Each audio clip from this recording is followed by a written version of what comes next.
இன்னைக்கு கமல்ஸ் கிச்சனில் பானி பூரி எப்படி செய்கிறதுன்னு பார்க்க போகிறோம். அதுக்கு தேவையான பொருட்கள்: ஸ்வீட் சட்னி ரெடி பண்ணி எடுத்து வச்சுக்கணும்.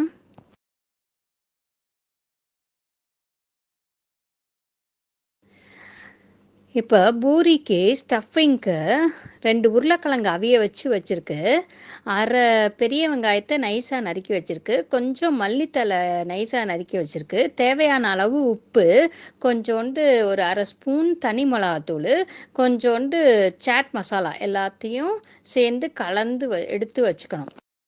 இப்போ இந்த புதினாவை மல்லியெல்லாம் க்ளீன் பண்ணிவிட்டு நல்லா கழுவிட்டு பச்சை மிளகா இஞ்சியோடு சேர்த்து நைஸாக அரைச்சி எடுத்துக்க போகிறோம்.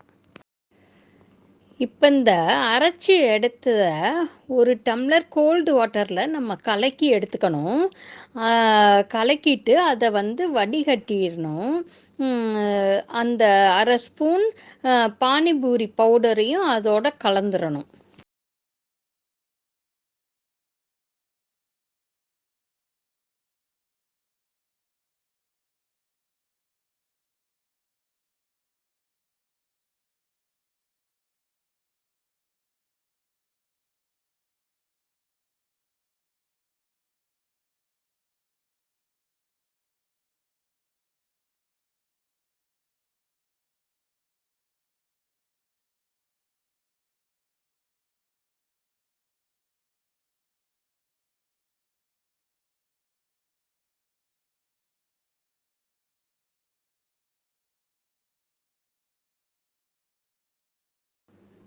இந்த மல்லி புதினா அரைச்சதில் அந்த கோல்டு வாட்டர் ஊற்றி கலந்து வச்சுருக்கிறதுல மேலே டாப்பிங்க்கு ஒரு கை காரா பூந்தி போடணும்.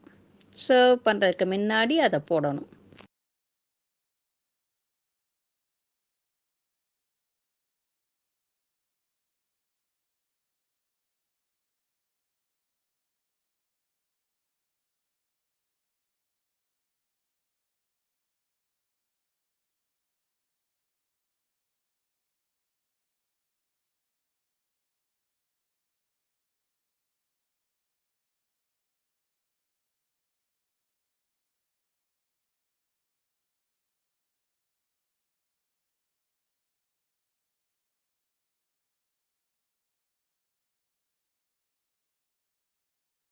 சாட் பவுடரையும் அதோட ஆட் பண்ணிடுங்க.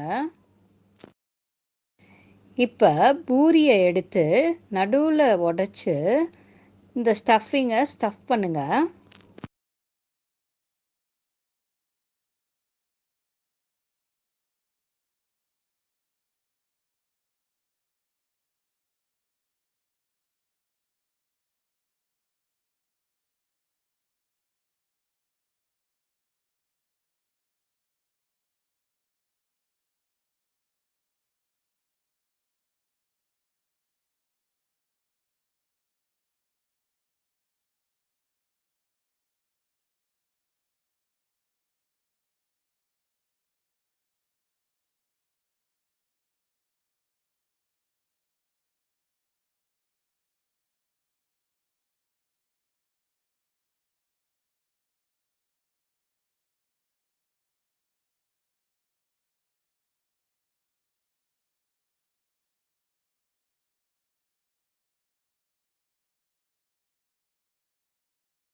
இப்போ ஸ்வீட் சட்னியை ஆட் பண்ணுங்கள். அது மேலே இந்த ரசத்தை கார சட்னி ரசம்பாங்க அதை ஆட் பண்ணுங்கள். இதை ஆட் பண்ண உடனேயே அதை சாப்பிட்றணும். அது ரொம்ப ஊறிடுச்சுன்னா கொஞ்சம் நல்லா இருக்காது. கொஞ்சம் கிறிஸ்பியாக இருந்தால் தான் நல்லாயிருக்கும். இதை ஊற்றின உடனேயே எல்லாரும் சாப்பிட்றணும். சூப்பரான சுவையான பானிபூரி ரெடி ஆயிடுச்சு. இதை எல்லாரும் செஞ்சு சாப்பிட்டு பாருங்கள். எல்லாருக்கும் இது ரொம்ப ஃபேவரட்டாக இருக்கும். இந்த வீடியோ உங்களுக்கு பிடிச்சதுன்னா லைக் பண்ணுங்கள், ஷேர் பண்ணுங்கள், சப்ஸ்கிரைப் பண்ணுங்கள், பெல் பட்டனை ப்ரெஸ் பண்ணுங்கள்.